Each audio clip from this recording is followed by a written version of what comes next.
කියන්නේ bath කියලා. මේක එයාගේ normal unvoiced sound එක. සද්දයක් ඇහෙන්නේ නැහැ. bath. හැබැයි bath එක verb එකක් බවට හරවන්නේ අපි silent e add කරලා.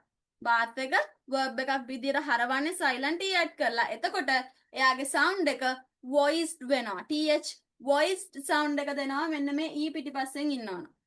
th එයාගේ voiced sound එක දෙනවා e පිටිපස්සෙන් silent e පිටිපස්සෙන් ඉන්නවනම්. එතකොට මේක bath මේක bathe. මේක bathe. මේක නෑම නැත්තම් නාන තටා කියලා අපි ටබ් එක කියලා කියන්නේ. ඒක නැත්තම් මේක කියන්නේ bathe. නානවා.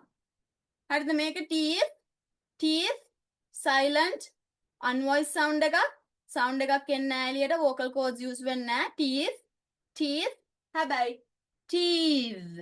teeth ඔන්න verb එක වුණා noun එකේ teeth දත් මේ teeth දත් එනවා e silent e ආවා silent e ආපු ගමන් th යාගේ voice sound එක දුන්නා හරිද ඔන්න breath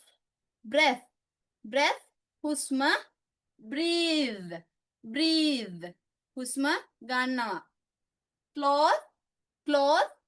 cloth silent e නෑ මෙතනදී අපි මේක noun එකක් විදිහට පාවිච්චි කරන්නේ ඇඳුම රෙද්ද කියන වචනේ එතකොට clothes ඇඳුම් අඳිනවා වගේ තේරුමක් තමයි මෙතනදී එන්නේ එතකොට read silent e නෑ එතකොට අපේ unvoiced sound එකක් එන්නේ th වල unvoiced sound එක හැබැයි